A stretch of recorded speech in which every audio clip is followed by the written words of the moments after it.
Hey guys, the name's Brad, the video is Pubg. We're going to talk about the patch notes with a decent gameplay in the background. So, to kick things off, they've added a bit of optimization. We love that, especially those like myself that doesn't have the greatest PC in the world. So they've actually specifically put in the patch notes improved performance on low-end PCs by optimizing buildings. Thank you.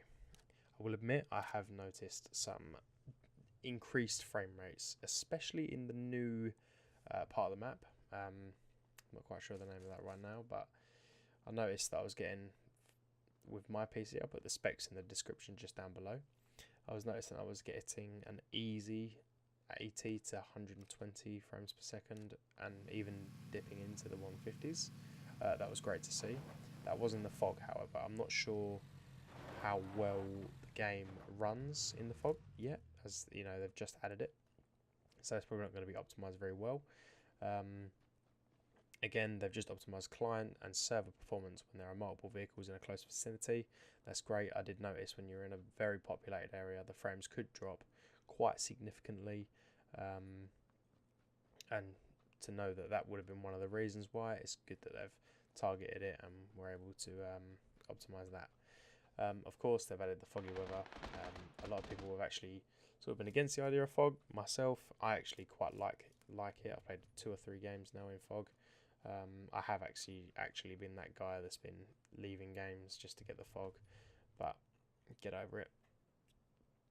It does and it will hinder your sight as you play. I've noticed this, especially when you hear the plane. You don't see it unless it's completely over your head.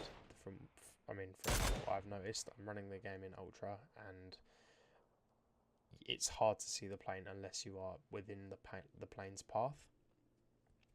The new town east of Stilba, it's a great little town, as I say.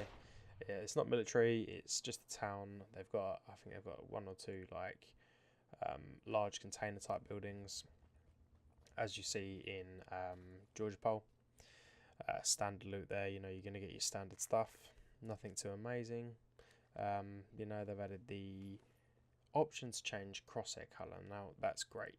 Personally, I always play in CS with a lime green, so I'm going to be doing that in PUBG, so it's going to be great to see. The new item, as we all know, the Mini 14.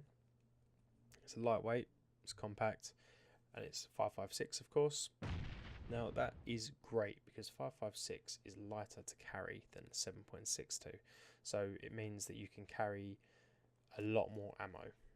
Now you're going to be sharing that ammo typically between an M4, an M16 or a SCAR, if you can, a SCAR or an M4. You won't need the bullet velocity of the M16 because you'll have the Mini 14. So there's just a quick little tip for you.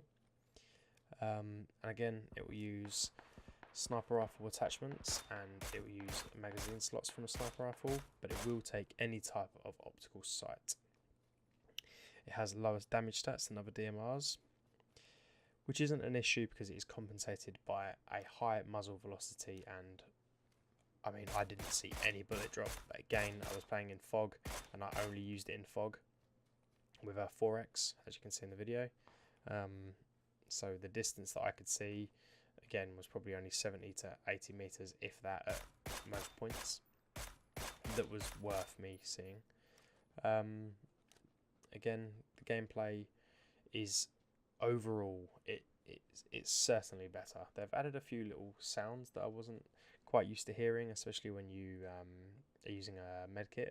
You sort of inject yourself with like a syringe. It makes quite a disgusting sound, I may add.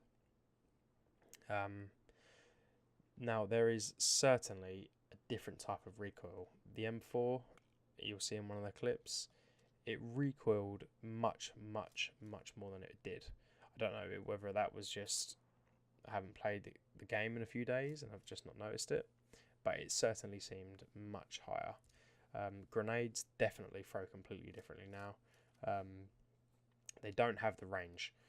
I know they have an increased injury range, however, the distance at which you can throw seems to drop off. You'll notice at the end of the video, it seems to drop off before it hits the end of the red line, if that makes sense. Again, as I stated, there's some new sounds whilst using consumables. There's loads and loads of bug fixes. It's worth checking the patch notes out. I'll pop it in the description. And so they've revised the battle points methodology to prevent battle point farming and idle users from gaining battle points. That's fantastic. However, if you people really want those battle points, they're still going to keep landing in school. They're still going to keep getting as many kills as they can and then leaving and then just rinsing and repeating. I done it myself to see if it was actually beneficial. Providing you can pick up 5 or 6 kills and then kill yourself or let somebody kill you, you will pick up a cheeky 500-600 coins or battle points per game. Now, it's not cheating, but it's certainly taken advantage of the fact that the points are a system. I think that they should do some form of ranking system instead, where you're rewarded at certain levels, or if you're rewarding for doing certain things, so like getting multi-kills, you could be rewarded in way of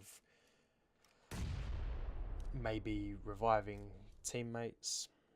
I don't know, it's just a few spitball ideas that I think could benefit the game from my perspective. But yeah, so that'll be all. Check out future videos and updates. There will be some more. My Twitter will be in the description. That's going to have everything from my stream timings and just when I'm going to be uploading in general. Yeah, have a good day.